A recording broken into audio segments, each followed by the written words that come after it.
Hello and welcome to Coffee with Cal at Learn International. My name is Sheila and I'm the Learn International intern. And here with us today we have Mercedes Acosta. How are you today? I'm well. How are you? Good. Thanks for being here today. Mercedes is a study abroad alum who did a program with Learn International. For those of you that are unaware who Cow is our Learn International mascot and she travels everywhere we go. Coffee with Cal podcast aims to capture and share stories from students and international educators. So like I said, Mercedes is here. Mercedes, tell us a little bit about yourself. Well, I currently live in Flagstaff, Arizona. We moved here from Charlotte like 16 years ago, so we're locals. I went to school at our local university, Northern Arizona University, and I graduated in May of last year. I got a BFA in graphic design, but I'm currently working at an electrical contracting office. So not in my major, but I still enjoy it. Oh, interesting. What program did you do with Learn International? I did the summer program in 2018, so just a month long, and I went to the DCU St. Patrick's campus. Oh, great. In Dublin, Ireland. Cool. Thanks for that intro. Let's start with our first question. I would love to hear, when you were planning to study abroad, what was your main draw? Was it the direct enrollment with the university or was it Ireland alone? It was definitely first Ireland. My mom's side of the family is from Ireland, so I instantly was drawn to it because I know a lot of our family history. Very cool. Tell me about your connection you discovered while you were in Ireland. Well, like I said, I know a lot about my family history, and I actually discovered a lot more while I was in Ireland, centering around my great-great-great-grandfather on my mom's side. He was actually imprisoned in Dublin for being overzealous in his efforts for an early section of the Irish National Land League before it was officially established. What that entails exactly, we don't know. If he was involved in violent crimes, we don't know. But he was deported to England, and he later changed our name from O'Kelly to Kelly. That's my mom's maiden name. He was allowed to visit Ireland for a short time after that, but eventually even that wasn't allowed. So there are questions there still if he was becoming involved with political activists again while he was there. But yeah, he eventually was not allowed anymore. But in England, he did make a life for himself. He became a professor at the university in Newcastle, and he taught Latin and English. And that is also where he met our great-great-great-grandmother. We are thinking she was on staff at Newcastle University, but she also could have been a student. We're not quite sure. The age gap wasn't that large, so it's safe to say she worked there. They then moved to the US when my great-great-grandfather was about 12 years old. And I should say my great-great-great-grandfather, his name was James Michael Kelly. His son was Michael James Kelly. It's easy to confuse them. We have a lot of James and Michaels in my family. Yeah, that is quite confusing. Yeah, very, very typical Irish names.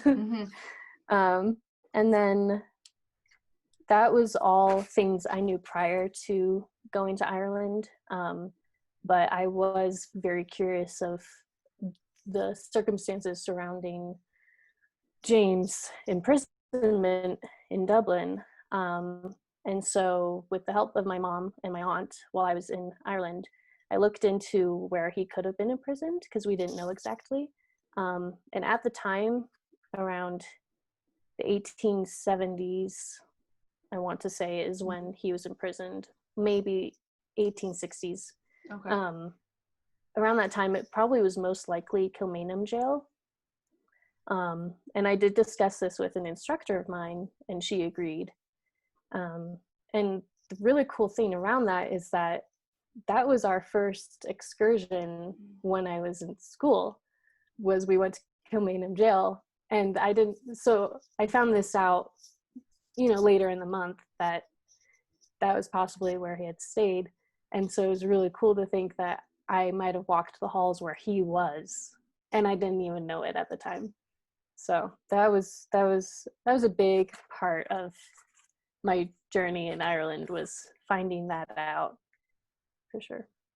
Yeah, thanks for sharing that. I find that super fascinating. I mean, I have an Irish heritage, and I have very little about my ancestors. I know which village they're from and which county they're from, but to know a very intricate story about your great-great-great-grandfather, and to kind of find out more and more about him while you were there in Ireland with your professors and with your classmates doing excursions on the weekends. It's fascinating that you got to actually see and be at a location, a cultural experience location, and quite possibly that was where your great-great-great-grandfather was. So that's very fascinating to me.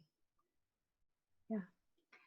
If you could go back and relive a moment from your time in Ireland, again, what would that be and why? I'll preface it with the fact my mom's dad passed away the year before I went. Okay. Actually, this summer before I went. So his anniversary of his passing, it occurred while I was in Ireland. And I remembered this morning when I was looking over my notes that my birthday actually was while I was there as well. And so those two things, it was very hard being away from home. And so I want to say it was the weekend before the anniversary of his passing. I went to the Cliffs of Moher with some of my friends, and in itself it was a wonderful experience, but I hadn't anticipated that it would mean so much to me, because I made a little video for my mom, singing my grandpa's favorite song, which is Danny Boy, of course. And I was sitting as close to the edge as I could safely, just looking out at all this beauty and thinking of my grandpa. And it was a very emotional moment. It was a happy moment, but it was also very hard to be away from home right then, because I wanted to share it with my mom and my siblings, and my dad. And it just, I would relive that, and it would be a happy memory. Yeah. Mm-hmm. So you see yourself going back to the Cliffs again? Oh yeah.